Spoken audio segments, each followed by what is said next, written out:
Hello guys, welcome to my channel. चलिए आज हम लोग स्टार्ट करते हैं एक नया टॉपिक जो बिल्कुल डिफरेंट है पीछे के टॉपिक से। ये टॉपिक थोड़ा सा कठिन भी माना जाता है, लेकिन आप लोग को घबराना नहीं है। इस टॉपिक को आप आराम से समझे, आपको डेफिनेटली समझ में आएगा। चलिए हम लोग शुरू करते हैं आज कैपिटल स्ट्रक्चर।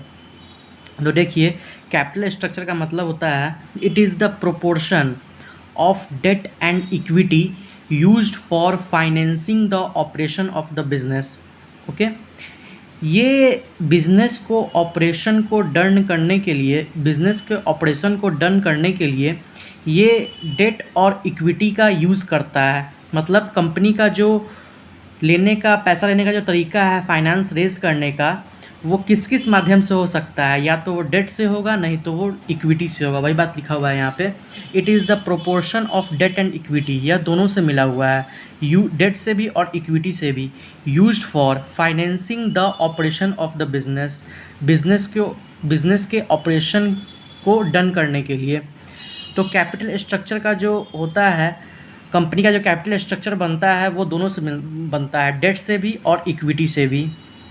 तो डेट जो है वो तो बहुत चीपर सोर्स ऑफ फाइनेंस है, लेकिन उसमें रिस्क देना ही होता है। रिस्क इसलिए इसमें ज़्यादा होता है क्योंकि हमको हर हाल में उसको रिटर्न देना ही पड़ता है, और इसका कॉस्ट बहुत लेकिन कम होता है। और इक्विटी में रिस्क तो लेस होता है, लेकिन ये मोर कॉस्टली होता है। वही सिंपल सा रीज़न है, high risk high return, low risk low return. यहाँ पे रिस्क लेस है लेकिन रिटर्न मोर है, और यहाँ पे मतलब रिस्क ज़्यादा है लेकिन कॉस्ट कम है इसका। डेट मोर रिस्की है और लेस कॉस्टली है, और इक्विटी यहाँ पे लेस रिस्की है और कॉस्टली मोर है। अगर आप कंपनी के पॉइंट ऑफ व्यू से सोचें तो डेट ज़्यादा रिस्की है लेकिन कॉस्टली लेस है, क्योंकि डेट में हमें हर हाल में रिटर्न देना ही होगा और इसका कॉस्ट कम है। लेकिन और इक्विटी में कंपनी के पॉइंट ऑफ व्यू से लेस रिस्क है, क्योंकि यहाँ पे अगर कंपनी को फ़ायदा होगा तो कंपनी प्रॉफिट देगी, नहीं होगा तो नहीं देगी, लेकिन इसका कॉस्ट ज़्यादा होता है। ठीक है, चलिए सेकेंड पॉइंट पढ़ते हैं हम लोग। A best capital structure is the one which maximizes the wealth of the equity share holder.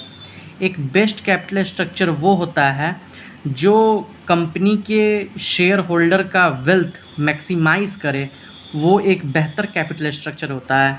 Okay, generally company use the concept of financial leverage to set up capital structure. आमतौर पे company जो है financial leverage का concept use करती है एक capital structure को बनाने के लिए। चलिए अब हम लोग देखते हैं कि फाइनेंशियल लिवरेज किस तरह से कंपनी को अपने कैपिटल स्ट्रक्चर बनाने में इतना हेल्प करता है। तो फाइनेंशियल लिवरेज कहता है it is the proportion of debt in overall capital. ये ओवरऑल कैपिटल में डेट का कितना प्रोपोर्शन है, ये फाइनेंशियल लिवरेज कहलाता है। It refers to proportion of debt in overall capital. Financial leverage overall capital में डेट कितना है ये बतलाता है हमें। डेट हमारे अर्निंग को भी इंक्रीज़ करता है, क्योंकि यह एक चीपर सोर्स ऑफ फाइनेंस है। यानी कि अगर हम डेट और इक्विटी का इस तरह से कम्बिनेशन बनाएं जो कंपनी के लिए लाभदायक हो, more debt will increase earning only if return on investment is greater than rate of return. Okay, चलिए एक और पढ़ लेते हैं तीनों पॉइंट को। It refers to proportion of debt in overall capital. Overall capital में डेट का पोर्शन कितना है। तो फाइनेंशियल लिवरेज का जो फॉर्मूला होता है वो डेट अपॉन में इक्विटी। इक्विटी यहाँ पे ओवरऑल कैपिटल है जिसमें डेट का मान कितना है। डेट हमारे अर्निंग को इंक्रीज़ करता है क्योंकि यह एक चीपर सोर्स ऑफ फाइनेंस है, लेकिन डेट एक ही कंडीशन में हमारे अर्निंग को इंक्रीज़ करता है, कंपनी के अर्निंग को, जब रिटर्न ऑन इन्वेस्टमेंट ज़्यादा हो रेट ऑफ रिटर्न के। इस पॉइंट को आप लोग याद रखिए, ये पॉइंट बहुत इंपॉर्टेंट है। अभी हम लोग एक न्यूमेरिकल देखेंगे, उसके हिसाब से इस पॉइंट से ही बहुत चीज़ कोरिलेट होगा। रिटर्न ऑन इन्वेस्टमेंट हमेशा बड़ा होना चाहिए रेट ऑफ रिटर्न से, तभी कंपनी में का प्रॉफिट इंक्रीज होगा डेट को मिलाने से। ठीक है guys, return on investment greater होना चाहिए रेट ऑफ रिटर्न से। ओके, चलिए अब हम लोग एक न्यूमेरिकल देखते हैं इस पर। चलिए, हम लोग तो जान गए कंपनी का अर्निंग कब इंक्रीज होगा डेट मिलाने से, जब रिटर्न ऑन इन्वेस्टमेंट ग्रेटर हो किससे, रेट ऑफ रिटर्न से, तभी हमारे कंपनी का अर्निंग इंक्रीज होगा। इतना तो आप लोग को बात यहाँ पे याद रखना है। ठीक है, तो चलिए मैंने एक एग्जांपल को बनाया है। मान लीजिए कोई दो कंपनी है, कंपनी 1 और कंपनी 2।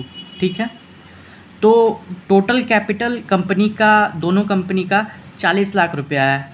ठीक है, कंपनी 1 का भी कैपिटल 40 लाख रुपया है और कंपनी 2 का भी कैपिटल 40 लाख रुपया है। तो कंपनी 1 जो है वो पूरा का पूरा 40 लाख रुपया इक्विटी से ही रेज़ कर लेती है। ओके, और जो कंपनी 2 है वो 25 लाख रुपया इक्विटी से रेज़ करती है और 15 लाख रुपया डेट से रेज करती है। चलिए, इस कंपनी ने इक्विटी और डेट दोनों का कॉम्बिनेशन बनाया, कंपनी 2 ने इक्विटी और डेट दोनों का कॉम्बिनेशन बनाया। अब देखिए इस कंपनी को प्रॉफिट होता है या नहीं होता है। तो कंपनी 1 खाली बस इक्विटी से लिया 40 लाख रुपया और डेट से कुछ नहीं लिया, लेकिन कंपनी 2 ने इक्विटी और डेट दोनों का कॉम्बिनेशन बनाया। 25 लाख रुपया कंपनी 2 इक्विटी से ली है और डेट से 15 लाख रुपया ली है। ओके, चलिए, टैक्स रेट यहाँ पे 30% दिया हुआ है, इंटरेस्ट हमारा यहाँ पे 10% दिया हुआ है और EBIT और प्रॉफिट यहाँ पे हमारे पास 8 लाख रुपीज़ दिया हुआ है। टैक्स रेट 30% है, इंटरेस्ट 10% है और प्रॉफिट हमारे पास यहाँ पर 8 लाख रुपीज़ है। ठीक है, तो चलिए मैंने आपको बता चुका हूँ कि कंपनी को डेट मिलाने से तब कब प्रॉफिट होगा। वो एक कंडीशन को आपको याद रखना है, जब रिटर्न ऑन इन्वेस्टमेंट बड़ा हो रेट ऑफ रिटर्न से। तो देख सकते हैं यहाँ पर आप लोग रेट ऑफ रिटर्न, तो यहाँ पे 10% दिया हुआ है, 10% रेट ऑफ रिटर्न है यहाँ पे रेट ऑफ रिटर्न आपके पास 10% है मात्र। और हम लोग को रिटर्न ऑन इन्वेस्टमेंट निकालना है। चलिए, तो रिटर्न ऑन इन्वेस्टमेंट निकालने के लिए आप लोग को EBIT 8 लाख दिया हुआ है अपॉन टोटल कैपिटल यहाँ पे 40 लाख रुपीज़ है, तो मैंने यहाँ 40 लाख रुपीज़ लिख दिया इंटू 100। तो यहाँ पे ये आ गया 20% और रिटर्न ऑन इन्वेस्टमेंट आ गया यहाँ पे 20% और रेट ऑफ रिटर्न यहाँ पे दिया हुआ है 10%। तो यहाँ पे मैंने 10% लिख दिया। तो यहाँ पे जो कंडीशन है, रिटर्न ऑन इन्वेस्टमेंट ज़्यादा होना चाहिए रेट ऑफ रिटर्न से।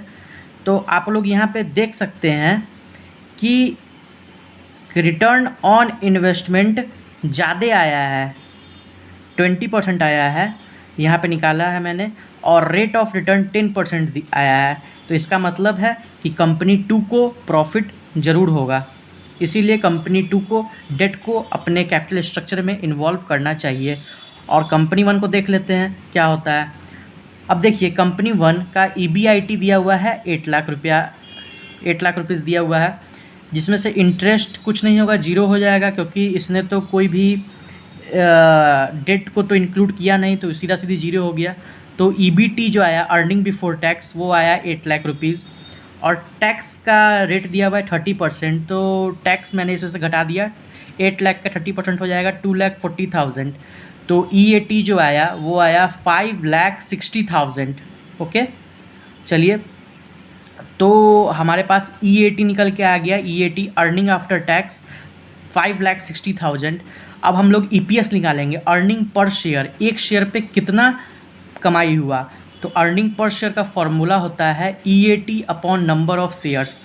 तो EAT मैंने लिया 5,60,000 और लेना है नंबर ऑफ शेयर्स। तो यहाँ पे 40 लाख आपको दिख रहा है कैपिटल, तो एक शेयर 10 रुपये का है, तो मल्टीप्लाई डिवाइड कर देंगे 40 लाख से बाई 10 कर देंगे, तो आ जाएगा 4 लाख। तो डिवाइड करेंगे तो ये कटा के आ जाएगा 1.4। तो हमारा अर्निंग पर शेयर जो कंपनी 1 का हुआ वो हुआ 1.4। अब चलिए कंपनी 2 के केस में देखते हैं क्या होता है। चलिए, कंपनी 2 में मैंने EBIT ले लिया 8 लाख रुपीज़, इंटरेस्ट देख लीजिए कितना है 10%। तो मैंने डेट से जितना लिया था 15 लाख रुपीज़, तो 15 लाख का 10% मैंने ले लिया 1,50,000 तो ईबीटी आ गया 6,50,000, ठीक है। और इसमें से मैंने टैक्स का अमाउंट घटा दिया, तो मेरे पास टैक्स कितना था, तो टैक्स था मेरे पास 30%। तो मैंने टैक्स का अमाउंट भी घटा दिया, टैक्स था 30%, तो 6,50,000 का मैंने 30% निकाला, जो आया 1,95,000। तो EAT मेरा निकल के आ गया 4,55,000। अब मैं अर्निंग पर शेयर निकालता हूँ तो देखता हूँ earning after tax upon number of share, तो 4,55,000 अपॉन में नंबर ऑफ़ शेयर्स निकालना है हमको। तो 25 लाख टोटल कैपिटल इक्विटी से रेस किया है, और एक शेयर 10 रुपया का है, तो डिवाइड करेंगे तो आ जाएगा 2,50,000 रुपया। तो इसको मैंने कटा के आ गया यहाँ पे 1.82। ओके, तो आप देख सकते हैं कि यहाँ पे हमने कोई डेट इंक्लूड नहीं किया था फर्स्ट केस में, तो यहाँ पे अर्निंग पर शेयर आया है 1.4, और यहाँ पे हमने डेट को इंक्लूड किया था तो आया है 1.82। तो इससे ये साफ मतलब कंक्लूज़न निकल रहा है कि डेट को इंक्लूड करने से हमारा अर्निंग पर शेयर इंक्रीज़ होता है, इस मेथड के हिसाब से भी और इस क्राइटेरिया के हिसाब से भी जो मैंने आपको बताया, रिटर्न ऑन इन्वेस्टमेंट ग्रेटर होता है रेट ऑफ रिटर्न से। चलिए, आप लोग को ये पूरा न्यूमेरिकल क्लियर हो गया होगा। अगर आपका कोई भी प्रॉब्लम आ रहा है तो आप मुझे कमेंट ज़रूर कीजिए। चलिए, मिलते हैं नेक्स्ट वीडियो में। तब तक मेरे चैनल को आप सब्सक्राइब कीजिए, लाइक कीजिए और शेयर कीजिए। ओके, चलिए मिलते हैं नेक्स्ट वीडियो।